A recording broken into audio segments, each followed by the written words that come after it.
crypto people? It is the Crypto C with another day in the life. In a crazy life as a digital asset space. Good morning, good afternoon, good evening to each and every one of you. I'm excited for you. I really am, despite what's going on with the market. Again, the market is doing what the market does. We'll go over that. Interesting stuff coming from a new Ripple report. We'll cover just a little bit of that.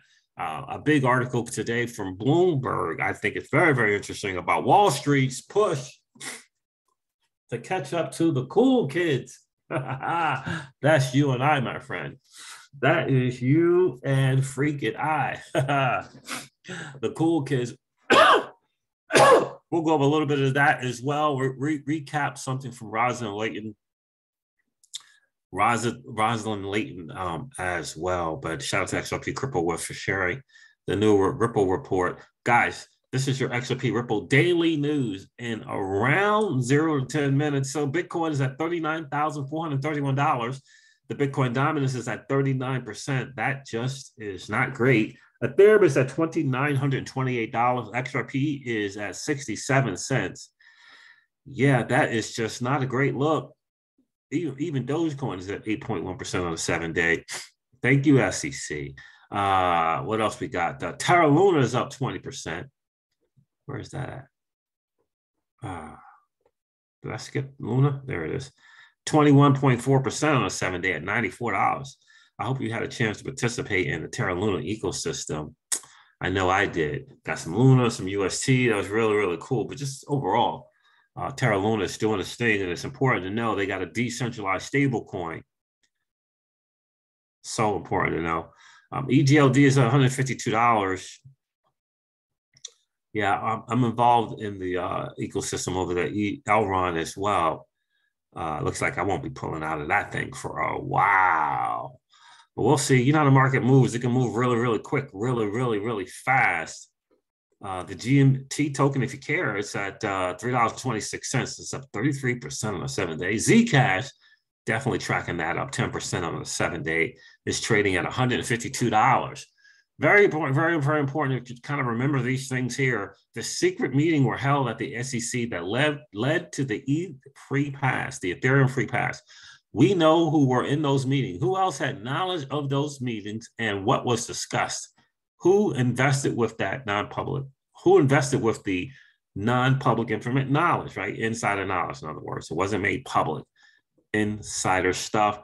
And the digital asset investor lays out some of the people, the firms, all of them actually that are involved in here. And I just think it's really, really, really important to understand what took place here, directed by Jay Clayton. Jay Clayton directed the whole thing. And what I mean by that is he grabbed Chris Dixon and said, go put this thing together and come up with a proposal. Then all of a sudden, these people are coming together and saying, let's make this thing happen. It's hugely important. Digital perspectives, John Deaton. Now, how did Lowell Nuss know this? Be bright lines potentially coming out of the process that we're all I still see a perfectly fine path through the existing regulatory regime, but you do have to get it right. And so for me, the current model based on 2017, the SEC was saying, hey, there's no bright lines ever going to be published. We're not going to do no action letters. We're not going to do rulemaking. It's facts and circumstances. It's case by case. Some token sales are good, some are bad. Ask a lawyer. That was the position from the Dow report. Now we have a situation where there are going to be bright lines potentially coming out of the process that we're all working on together. And that's a very different risk calculus as somebody in this market. But the interesting thing I think that we've hopefully established, it appears that we've established through the initial discussions at least, we've seen a very interesting change in the concept of mutability, which was in question in 2017. This idea that a token, the same token, could be a security for purposes of pre-functionality and a non-security at some point later when the circumstances change and it's no longer a security because it has full functionality or perhaps full decentralization, but there's a trigger point at which it becomes a non-security. So this is the thing that they kind of drafted and put together, right? And I think it's important that Andreessen Horowitz and this is crypto companies drawn more scrutiny from politicians and the public as they've matured. And Andreessen Horowitz has responded by building a bench of policy experts with U.S. government bona fides, former federal prosecutor who investigated the Mt. Gox. The firm hired former SEC Director Bill Hinman, who shaped the department's early crypto policies. Yeah, and we all know how that came about. Basically, it was written for him from some people from the Ethereum Enterprise Alliance and the likes of Andreessen Horowitz, right? Perkins Coie, all those people involved in there, all the people that, a lot of these people that are listed here were people, right? Joseph Lubin, Matt Corver from Consensus, Jeremy Miller from Consensus, Joseph Lubin from Consensus, and Ethereum founder J. Dax Hansen from Perkins Coie, right? So then you got Cooley, the law firm from Cooley, you got McDermott, Will and Emery as well as Andreessen Horowitz and the A16s, Mark Andreessen, Ben Horowitz, and Chris Dixon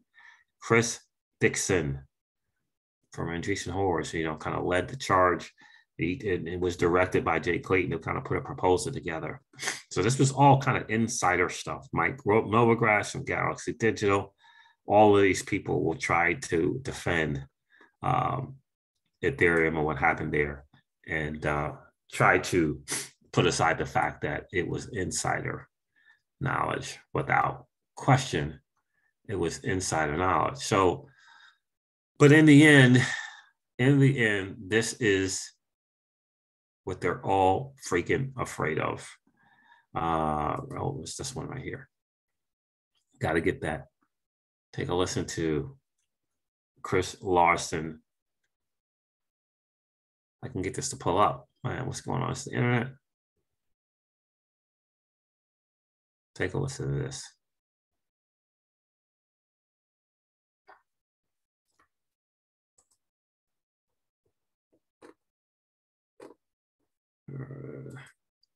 So they can be stress tested, everybody can see.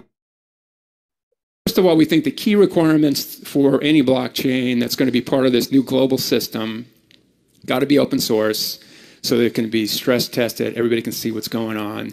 It's got to be decentralized, so there's no counterparty. It's got to be permissionless, so anybody can run a node, anybody can run a validator, anybody could be a miner. It's got to be reliable and secure. It's got to have a lot of history where it's worked. For payments, which again we think are the killer app, we think that's where it all starts.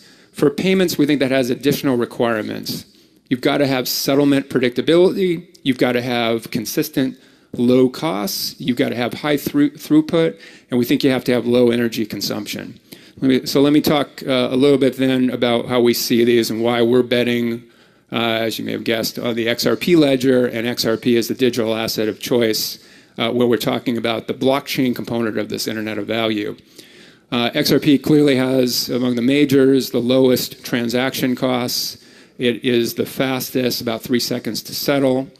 And it has the highest throughput of the major blockchains. Now, again, throughput, important to, I think, realize that, look, most of transactions eventually are going to be off ledger in some fashion. They're going to be using payment channels, XRP payment channels, Lightning Network, whatever it is. However, the throughput is still very important because at some point, someone's got to settle to the ledger, right? So the more throughput, the lower cost, the more efficient it's going to be. And equally as important, you've got to have this predictability of settlement. So XRP is not just the fastest of the majors, but it's actually very consistent, about 3 seconds, and the variability there is very low as compared with Ether, Bitcoin, for example, which are going to have longer close periods, but importantly also much larger variability in its close. So that randomness is problematic for payments and payment providers.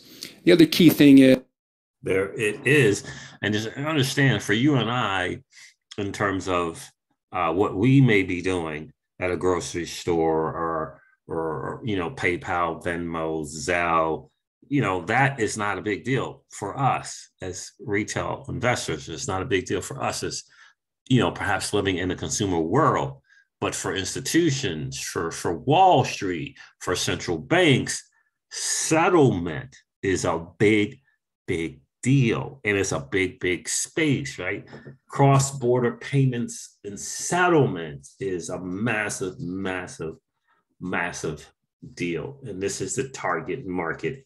This is the space that Ripple, as a company, chose as opposed to smart contracts. It's a big market. The powers that be know it. Ethereum, in collusion with Joseph Lubin, were trying to tackle this big thing. And they recognized early on that Ripple, the XRP, Ripple, the company, the digital asset XRP, and the XRP ledger is the competition by far. And it has all the better things. Better management and leadership, better the digital asset itself, better, and the blockchain better. The XRP ledger is better than the Ethereum blockchain. The digital XRP is better than the asset Ethereum, although it is a great asset. You got to get that. That is really the big deal. I think this is interesting. We can't read the full article, but Yuki Yang, my feature story on Wall Street's firms' latest efforts in crypto and how they are destined to play catch up. They're destined to play catch up. Wall Street firms make crypto push to catch up with the cool kids. That would be you and I. Jefferies expands service. BlackRock backed a stable coin firm. That is very, very interesting to me. I wonder who that stable coin firm is. Was that a Circle? I think that was Circle. Stable coin firm. Stable coins is going to be the really, really big, big, big, big deal, in my opinion, going forward. And we're going to have a choice as to a centralized stable coin like Circle or a decentralized one. It's going to be hugely, hugely, hugely important. And we got to really, really pay attention to what the United States regulations are going to do in reference to the decentralized stablecoins, right? Because BlackRock is not a joke. That's a big deal. And if they make moves to try to get rid of these decentralized stablecoins, if they try to do it, it's going to be hard, like UST from Terra or the USDN from Waves. Just understand that there's a reason for that. And in my opinion, anything that's centralized can be taken away from you and I. Just gotta get it. Don't mean we can't use it. Don't mean we can use it when we want to. Just understand it can be turned off. But I'll say, right, it can be turned off. Just gotta understand that. Rosin Layton with some gems again. John Deaton was definitely on this, and she is not holding any punches in here. She says the SEC took it too far with Ripple, accusing the enterprise blockchain company of failing to register the digital asset XRP as a security since 2013.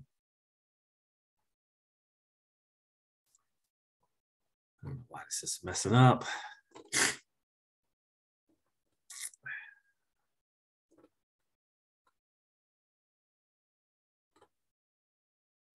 Exchange as XRP is a security since 2013, even though it duly operates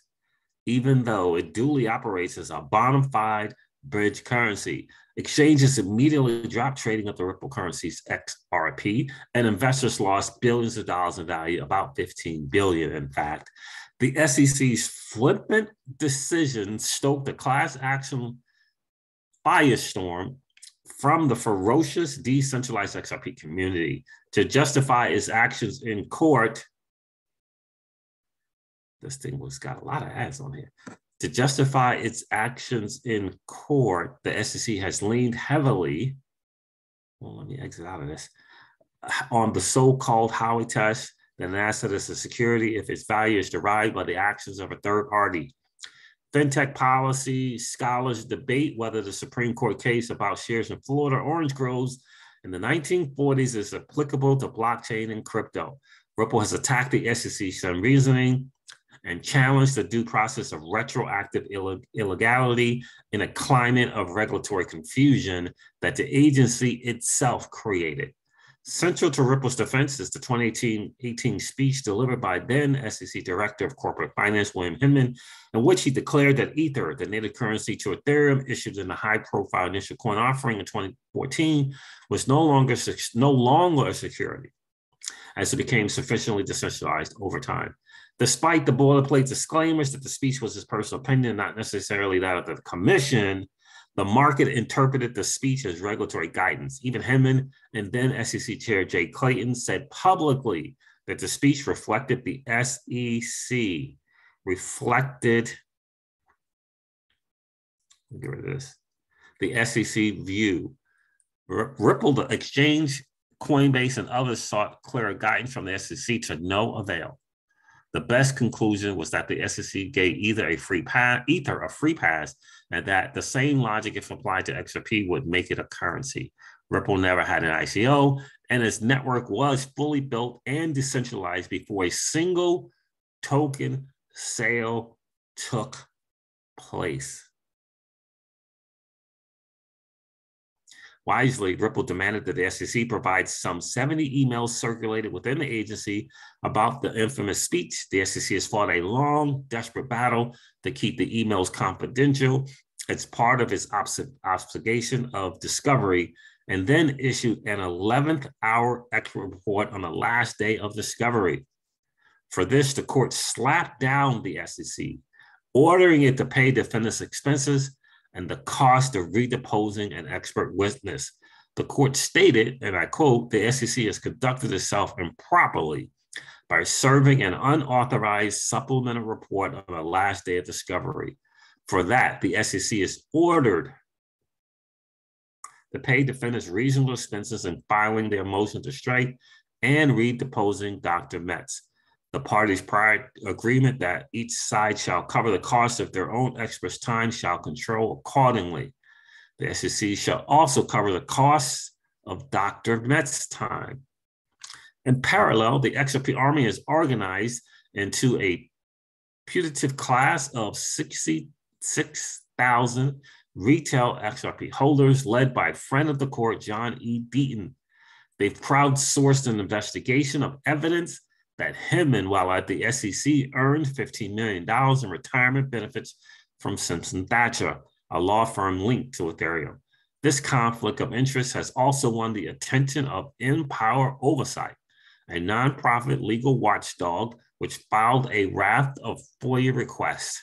Such conflict forced Clayton's predecessor, Mary Jo White, to recuse herself from more than 4 dozen enforcement actions. Wow. Adding yet another lawsuit against the agency, the watchdog's FOIA requests have hit pay dirt. Despite the SEC's claim that no relevant emails existed, these incriminating emails show the SEC's lengthy process to explain away the unseemly payments to Hinman, including a memo by SEC Ethics Counsel and repeated warnings on criminal financial conduct. Such brazen conduct is business as usual at the SEC.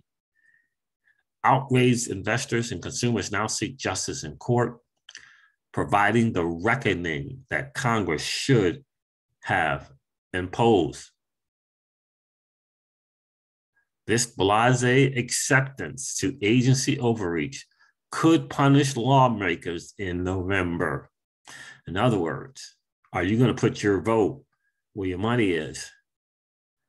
And recognize that Chair Gensler at the SEC, because of the Democratic position in the House, has been given a pass. And in order to be able to call him to the carpet and make him accountable, got to have a change in that House from Democrat to Republican. Certainly not telling you what to do with your vote. For me, this is a really, really, really, really, really, really, really, really big deal, because the digital asset space is our chance to win. And the powers that be at JP Morgan and Goldman Sachs and the like are trying to steal it away from us. How important is it to you? How important is that to you? All right, guys, listen, I'm going to end this video like I do all of my videos. and remind you guys of this, that old money, yeah, it doesn't want you to win. But that's okay though, because you and I, well, we're already winning. Have a great rest of the day, guys. I'll cover the Ripple report in another video. I'll talk to you soon. See ya. Bye.